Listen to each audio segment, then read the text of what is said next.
No. Yeah. Okay. I joined the Navy when I was 17 years old with mother's permission. In those days they had what they called minority crews, and you could go in at 17. So I never finished high school, and I joined the Navy in 1938. So I had over 3 years in when the war started here, and I was right out here on the battleship Oklahoma. And my station was in the engine room, and there were 54 men in my division. So far as I know, only 4 of us survived out of the 54. There may have been some others, but that's all I had heard of. So I was pretty fortunate there, and I stayed on the ship until it listed about 30 degrees, and then I thought it was time to leave, because 30 degrees is getting over there pretty good. And when I got to the top side, it went on over. My buddy was with me. He went uphill and went over to the battleship Maryland, which we were tied up to. And it was too steep for me to go up there. By the time I got out the ventilator, and I slid down into the water. So I had to swim. And How far did you have to swim? well, I swam, just as I slid down there, the ship turned over onto me and covered me. So I tried to swim out from under it, and I was an excellent swimmer, but I couldn't find the surface. There was something over the top of me. So I finally gave up. And finally, I ended up in a life raft. How I got there, I don't know. I think it was due to either an explosion or the ship making a sudden movement and forced me out of the water. I don't know. But I ended up in a life raft. Do you think you were unconscious at that time? As what? Do you think you were unconscious at that time? I was, because I had given up.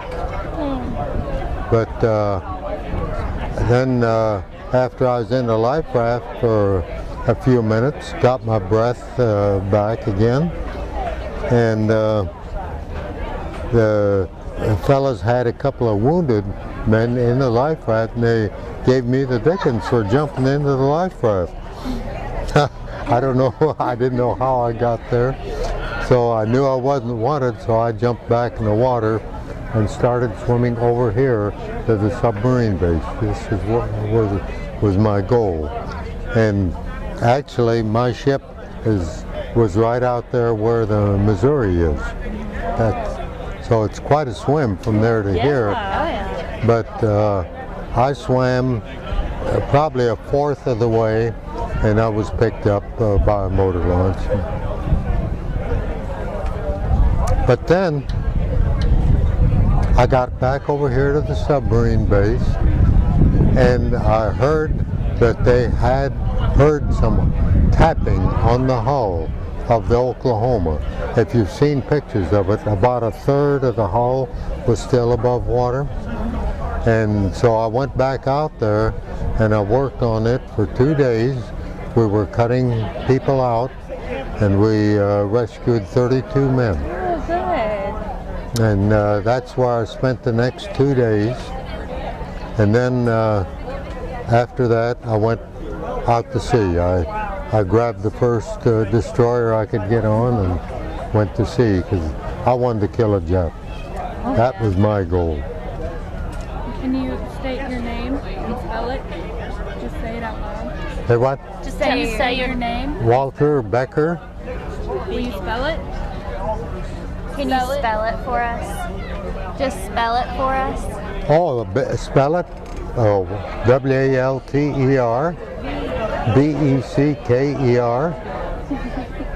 Does it show on there? Yeah.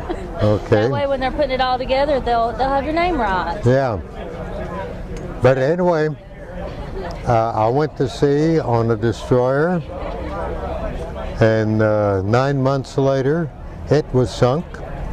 We lost it at Guadalcanal. Oh, wow. So then I was on an oil tanker for about a year and a half. Then I went aboard a small aircraft carrier, and it was sunk. We lost it at Iwo Jima. So I was a hell of a swimmer. There you go. You got lots of practice. Yeah. But there's not very many people you'll ever talk to that survived 3 ships. Yeah. That's pretty rare. How long did you stay in the Navy? 7 years total. So all of that within 7 years? Yeah. Wow. Yeah. Well, actually within 5 years, right? Yeah. Actually, it was the action was all within about a 4-year period. Wow. Yeah. So that's about the extent of it. Tell us what coming here means to you. Oh, I think about so many of the fellows that were good friends of mine, and I feel that it's pretty much a duty for me to go over here and commemorate them. I just I just get a different feeling when I'm over here thinking about them, because I did lose a lot of friends. Like on the Oklahoma, we lost 427 men. On the Bismarck Sea, which was the little aircraft carrier, I think there we lost 320, about a third of the crew. So it's been a little rough, but actually I've been fortunate. Had a good life. Was married for 63 years. Wow. My wife died a little over a year ago. So raised 2 children. One of them is here with me, and 1 grandson's here with me. And been fairly fortunate, made a decent living, always had something to eat, had clothes on my back. What did you do after the Navy? Well, for the first 10 years, I farmed. And then I hurt my back, and I had to quit farming because I couldn't ride a tractor anymore. And I started selling firefighting equipment. And we built fire trucks until about 3 years ago. Wow. Got fire trucks all over the nation. Great. Yeah, with my name on them. Yeah. Awesome. Well, I think you've about got my history. well, we're very, very glad that you are a good swimmer. Yeah,